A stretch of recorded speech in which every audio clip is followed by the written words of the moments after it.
Cadence of Conflict, Asia, September 2019. Reuters broke the story. According to unnamed sources, Beijing refused to let Hong Kong's government grant free elections, withdraw the extradition bill, and crack down on police brutality. If this report can be proven in court, a case could be made that Hong Kong is no longer under China's governance already. Of course, China would never recognize such a ruling, and a military conflict between China and the West would quickly ensue. The West has slowly been inching forward in support of Western freedoms everywhere the West resides, including Hong Kong. And China has been ill-prepared. Had Beijing anticipated the status quo, preventative measures would have been taken long ago. But China doesn't understand the West, just as Beijing can't understand westernized Hong Kong. So, suspicion is the emotional response to expect. Well past the 79-day record of continued protests from the Umbrella Movement in 2014, the extradition protests are in their 13th week. Turn of events included protesters setting large fires on police-related barricades and the police using blue dye and water cannons, presumably to mark protesters for later action.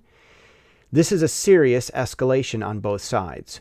Far more importantly, but less likely to be noticed, protesters marched outside the Chinese military garrison near Central on Hong Kong Island. This is a direct affront to Chinese control, and for that reason alone, the situation has never been more explosive, so to speak. Hong Kong's miracle is that it was Western, but it was located in the Far East. This made it an overlap and a gem in the world. It was the convergence of extremes that made Hong Kong special. But Confucian Communist Chinese can't imagine that being Western would make a thing desirable. So Beijing chalks up Hong Kong's greatness to the idea that it is Chinese. In an attempt to explain the protests, and without evidence, China has repeatedly accused the West of interfering in Hong Kong, which got its very value from already being Western. The greatest Western influence in Hong Kong came from Hong Kong itself. Reports of supposed Western financial backing for Hong Kong protests seem laughable to the West, since they have been presented without a shred of anything remotely resembling a paper trail. It's mere surmise. Far more importantly, since when did Beijing object to Western influence? Communism is Western. But seeing that requires objective thought, something Confucian culture can't do. Beijing supposes there must be someone behind the protests.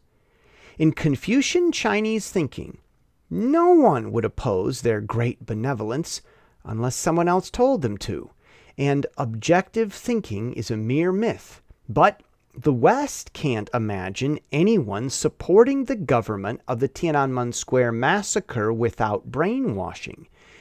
As Westerners, Hong Kongers don't want to be brainwashed to support such a murderous government. Neither does the rest of the West. So, with this past week, we can't expect the West not to interpret action against Hong Kong's protesters as a preemptive attack on the rest of Western civilization. World War veterans remember what happens when the West feels threatened. Still, no matter how much Hong Kong wants to, Beijing refuses to allow the only way to stop making Western culture feel like someone wants it to stop being Western. And that is the cadence of the conflict already seen in the Pacific.